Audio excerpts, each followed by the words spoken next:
உஸைத் இப்னு ஹுலைர் ரலியல்லாஹு அன்ஹு. இந்த சஹாபி என்ன செய்றாங்கன்னா, ஒரு நாள் தங்களுடைய வீட்டுல இரவு நேரத்துல இருந்து உட்கார்ந்து பக்கரா சூரா ஓதுறாங்க. எந்த சூறாமா? பக்கரா சூரா ஓதுறாங்க. பக்கத்துல குதிரையை கட்டி போட்டிருந்தாங்க. இவங்க ஓதுற சப்தத்தை கேட்டு குதிரை என்ன செய்ய ஆரம்பிச்சிச்சுன்னா, மிரள ஆரம்பிச்சிச்சு. அப்படியே துடிக்குது, துள்ளுது.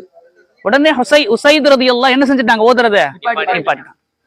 பிறகு திரும்ப ஆரம்பிக்கிறாங்க. திரும்ப சத்தம் கேட்டு குதிரை என்ன செஞ்சுச்சு? திரும்ப என்ன செஞ்சுட்டாங்க? நிப்பாட்டிட்டாங்க. ஓதுறத நிப்பாட்டிட்டாங்க. பிறகு மூணாவதாகவும் என்ன செஞ்சாங்க? உஸைத் ரலியல்லாஹு ஓத ஆரம்பிச்சாங்க. அப்பையும் அந்த குதிரை என்ன செஞ்சுச்சுமா? மிரள ஆரம்பிச்சிச்சு. பிறகு உஸைத் ரலியல்லாஹு ஓதுறதை முழுமையாக என்ன செஞ்சுட்டாங்கம்மா? ஏன்னா அந்த குதிரைக்கு பக்கத்திலேயே தன்னுடைய குழந்தை யஹ்யா என்ற தன்னுடைய மகன் இருந்தாங்க. தன்னுடைய குழந்தை இருக்குது. இப்ப அந்த குதிரை துள்ளி அது குதிரை மிரண்டு அந்த குழந்தைக்கு ஆகிடுமோன்னு பயந்து ஓதுறதை என்ன செஞ்சுட்டாங்க? முழுசா நிப்பாட்டினாங்க. சரி, நிறுத்திட்டு பிறகு வீட்டுக்கு வெளியில பாக்குறாங்க, வானத்தை பாக்குறாங்க. வீட்டுக்கு வெளியில இதெல்லாம் இரவுல நடக்கிற ஒரு காட்சி. இரவுல நடக்குதுமா?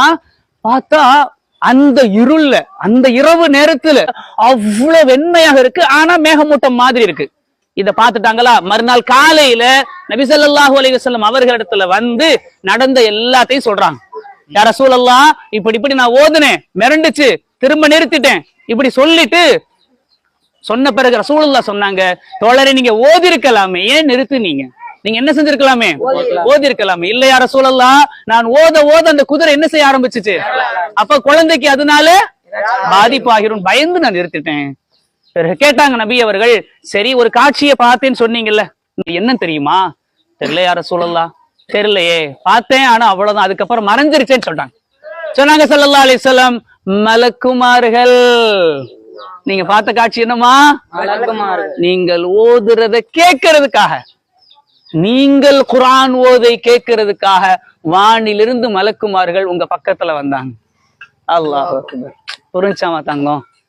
நீங்க மட்டும் தொடர்ந்து ஓதி இருந்தீங்கன்னா, நிறுத்தாமல் காலையில எல்லா மக்களுமே என்ன செஞ்சிருப்பாங்க? பார்த்திருப்பாங்க. அல்லாஹ் புரிஞ்சாமா? அப்ப இதுல இருந்து நம்ம என்னன்னா, குர்ஆன் அந்த சஹாபி எந்த அளவுக்கு உணர்வு பூர்வமா ஒரு இனிமையா ஓதி இருப்பாங்க. அல்லாஹ்வுடைய வார்த்தையை யார் கேட்கிறாங்க? சரி, மலக்குமார்கள் தாங்களாக வந்துருவாங்களா? அல்லாஹ் சொல்லிதான் அவங்க பூமிக்கு வருவாங்க. அப்படியானால் அல்லாஹ் சொல்லி இருப்பானே, போங்க என்னுடைய அடியார் பாருங்க பக்கரா சூராவை இனிமையா ஓதுறார், போய் கேளுங்க அப்படின்னு சொல்லி. அதனாலதானே சொல்றோம், நீங்க குர்ஆனை எப்படித்தான் ஓதணும்?